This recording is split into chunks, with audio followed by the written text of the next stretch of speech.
Alright, so this video is for those of you who are into parametric design or want to learn the process for creating these scripts.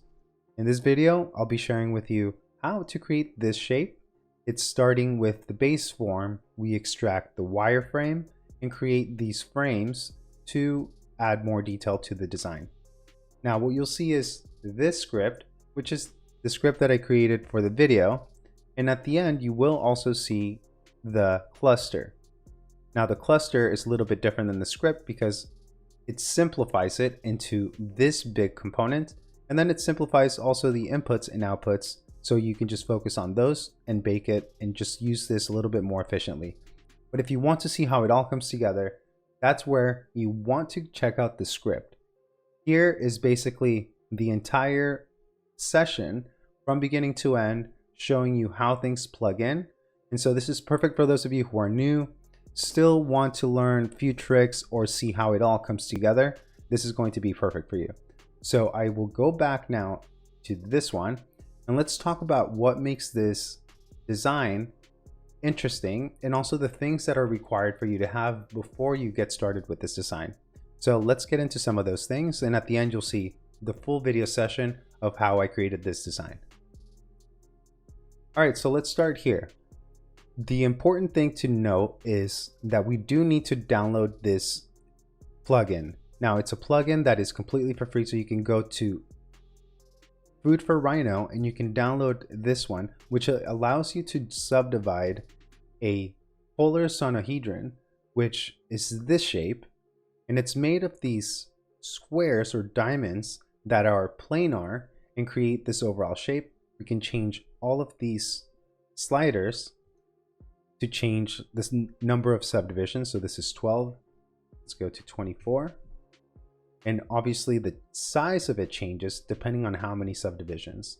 So I did make sure that at the end here, or here at the beginning actually, and it'll be at the end in the cluster, you have the height of this design, and we can change all of the parameters like the pipe size, the connection, and even the offset frame.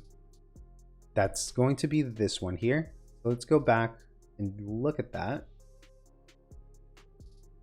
And then scale down this number. You'll see that we have the frame size changing. We can also change the initial one so it doesn't have a gap. And then at the end, you can bake this output depending on whether that's the number of subdivisions you want or not. So with that being said, the important thing is that you download this one and that you have that available under the mesh portion or the mesh tab. And then there under polyhedron, you can bring this in.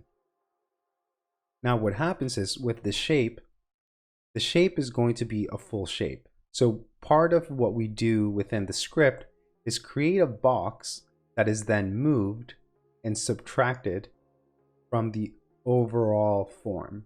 And this allows this to become a dome and also to be cut right at the middle. So we have these triangle portions that start the entire dome. Okay, so now that I've gone over most of how this all comes together, let me show you another way of doing this, because all of this was created within a parametric script, which means all the steps are fully parametric, which means that we can change this here. But if you're really new and you just go like, you know, I'm so new, this is just too complicated, then you can just copy this, just do the beginning part, join it. So make sure that you join those together into one brep. So we'll go here and then just bake it. So take this, middle click and bake. And so now you have that form within Rhino. And if you feel like you need to have, let's see here. If you feel like you are not too good with Grasshopper, you can take this and do bounding box, move this vertically to the midpoint and scale this in 2 dimensions, holding down shift and then scaling down using this scale portion. Then we can take this and do Boolean difference, BD for Boolean difference, and subtract the box. And now we'll delete the original. Okay. Now we can take this bottom one and using Control Shift, you can select the bottom plane and delete it. So this shape is the same shape as this. It's just that we've extracted it within Rhino. And now, let's see here.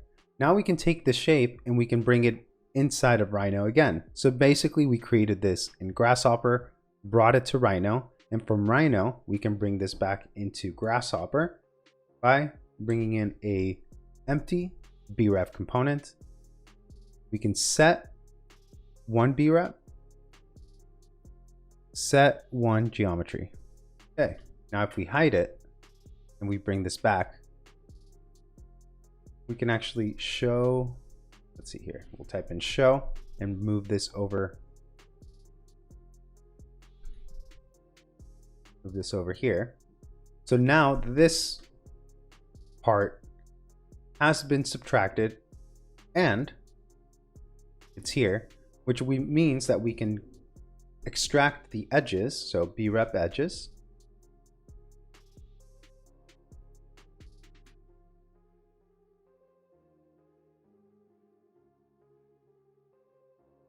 And then bring these two together. Maybe we're using merge or just into a single curve component, both the naked curves and interior curves.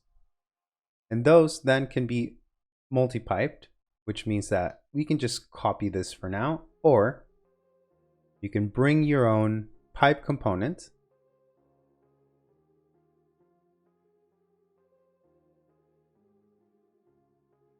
and develop it this way.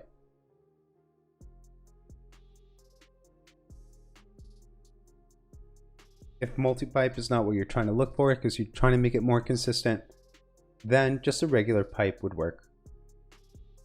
And then here, caps, round, and the radius, we can give it a small value because this is going to be in feet. So we'll go 0.125.